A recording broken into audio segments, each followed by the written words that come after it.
Hello guys, welcome to my channel as a pharma study. आज हम diploma in pharmacy first year का pharmacognosy जो subject है उसका एक टॉपिक है फार्मास्यूटिकल एड्स चैप्टर, तो उसके बारे में हम बात करेंगे। मेरे साथ लास्ट तक जुड़े रहे और मेरे चैनल्स को जिसने अभी तक सब्सक्राइब नहीं किए हो प्लीज़ सब्सक्राइब कीजिए। तो पहले हम देखेंगे as pharmaceutical aids. Pharmaceutical aids का डेफिनेशन क्या है। तो फार्मास्यूटिकल एड्स में जो प्रोडक्ट्स और जो हम सब्सटेंस दिखेंगे तो वो चीज़ क्या करेंगे, manufacture and compound pharmaceutical products. तो फार्मास्यूटिकल जो फॉर्मुलेशन होता है, टैबलेट, कैप्सूल, सिरप, तो ऑइंटमेंट, लोशंस, तो वो सब में ये फार्मास्यूटिकल एड्स जो सब्सटेंस रहता है वो सब यूज होता है। लेकिन उस चीज़ का इस फार्मास्यूटिकल जो एड्स है तो उसका कोई डायरेक्ट कोई इफ़ेक्ट, थेराप्यूटिक इफ़ेक्ट नहीं दिखाई देगा। तो फार्मास्यूटिकल एड्स का मतलब है, अगर मानो कि एक बहुत सारे यूज़ दिखाई देगा, काउलिन, लेनोनिल, बीजॉग, ये सब एक फार्मास्यूटिकल एड्स है। तो ये सब फार्मास्यूटिकल एड्स जब टैबलेट प्रिपरेशन और लोशन और कैप्सूल बहुत सारे फार्मूलेशन बनाने में यूज़ होता है, लेकिन उस चीज़ का कोई डायरेक्ट और थेराप्यूटिक इफेक्ट नहीं दिखाई देंगे, तो उस चीज़ को हम कहते हैं फार्मास्यूटिकल एड्स। तो बहुत सारे हैं। तो फास्ट में हम देखेंगे काउलिन। काउलिन का और एक नाम है चाइना क्ले। चाइना क्ले नाम से हम काउलिन को जानते हैं। इसका जो बायोलॉजिकल सोर्सेस है, naturally occurring hydrated aluminium silicate. तो नेचुरली जो एल्यूमिनियम सिलिकेट मिलता है तो उसमें से हम इसको मिल जाता है क्या, काउलिन। और इसको और एक नाम है क्या, इसका जो मेन केमिकल कॉन्स्टिट्यूएंट है तो उसका नाम है एल्यूमिनियम सिलिकेट। उसका जो फार्मूला है वो है Al2Si2O5OH4।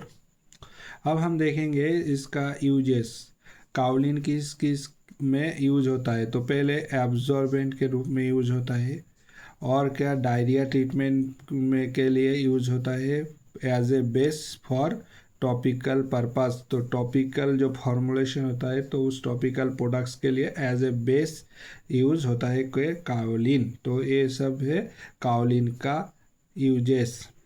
अब हम देखेंगे दूसरा, लैनोलिन। तो लैनोलिन एक ऑक्स लाइक सब्सटेंस है। तो इसका बायोलॉजिकल सोर्स है wool fat secreted by sebaceous gland of sheep. Sheep का जो सीबेसियस ग्लैंड है तो उसमें से ये सीक्रेटेड होता है क्या, एक लैनोलिन। तो एक फैट सब्सटेंस है, वॉक्स लाइक सब्सटेंस। इसका जो केमिकल कॉन्स्टिट्यूएंट है इसमें मिलता है sterol, fatty acid and starch. और इसका जो यूज़ है और थेराप्यूटिक एफिकेसी है, as a use in emollient, use in ointment, cream and a skin protectant. तो स्किन में एक प्रोटेक्टेंट के रूप में भी काम आता है। अब हम दूसरा जो तीसरा हम देखेंगे वो है क्या, बीजॉक्स। तो बीजॉक्स नाम से ही मैं हम लोगों को थोड़ा थोड़ा क्लियर होता है कहाँ से मिलता है। तो बीज का जो होता है तो वो किस में मिल जाता है, हनी बी। तो हनी बी का जो साइंटिफिक नेम है क्या, एपिस मेलिफेरा। एपिस मेलिफेरा है। और केमिकल कॉन्स्टिट्यूएंट है star, fatty acid, long chain alcohol. इसका जो थेराप्यूटिक है तो बीजॉक्स पहले जो वॉक्स लाइक मटेरियल है तो पहले ऑइंटमेंट में काम आता है बेस के रूप में, स्किन प्रोटेक्टेंट और स्टेबिलाइजर इन कॉस्मेटिक्स प्रोडक्ट। जो कॉस्मेटिक्स प्रोडक्ट प्रोड्यूस और प्रिपरेशन होता है तो उसमें एक स्टेबिलाइजर के रूप में भी काम आता है। अब हम देखेंगे एकासिया और गाम एकासिया, गाम अराबिक। तो इसका जो बायोलॉजिकल सोर्स है gum from acacia senegal family fabaceae. Chemical constituent polysaccharide arabino galactans. तो अराबिनो गैलेक्टन्स एकासिया से मिलता है, गाम अराबिका पॉलीसैकेराइड टाइप सब्सटेंस। तो बहुत सारे एग्जाम में और एमसीक्यू रूप में भी क्वेश्चन आता है जो अराबिनो गैलेक्टन आर प्रेजेंट इन किस में हम दिखाई देते वो है एकासिया। ट्रागाकंथ, ट्रागाकंथ का जो बायोलॉजिकल सोर्स है ये एक गाम है। इसका ऑप्टे कहाँ से मिलता है? एस्ट्रागालास स्पीसीज फैमिली फिवासी। ये भी एक पॉलीसेकेराइड की तरह जो चीज़ है। इसका बेशोरिन एंड ट्रागांथिन जो केमिकल कॉन्स्टिट्यूएंट है, एक कॉम्प्लेक्स किसका है? पॉलीसेकेराइड्स का। अब हम देखेंगे इसका थेराप्यूटिक एफिकेसी।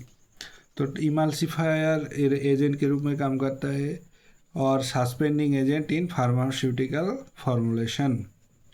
अब हम देखेंगे सोडियम एल्जिनेट। सोडियम एल्जिनेट का जो बायोलॉजिकल सोर्स है वो है extracted from brown seaweed and इसका जो लैमिनारिया स्पीसीज है। Chemical constituent alginic acid salt और सोडियम एल्जिनेट। तो सोडियम एल्जिनेट का जो केमिकल कॉन्स्टिट्यूएंट इसमें है क्या? Alginic acid salt.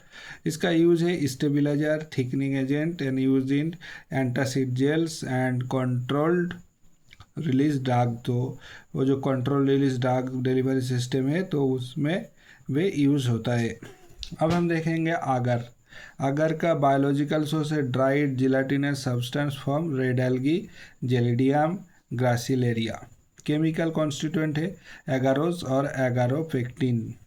Therapeutic as a laxative और solidifying agent and culture media. जो कल्चर मीडियम हम बैक्टीरिया कल्चर करते हैं उसमें भी सॉलिडिफाइंग एजेंट के रूप में काम करते हैं।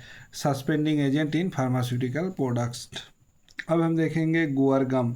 बायोलॉजिकल सोर्स है endosperm of seed cyamopsis tetragonoloba family fabaceae. Chemical constituent है इसमें गैलेक्टोमैनन।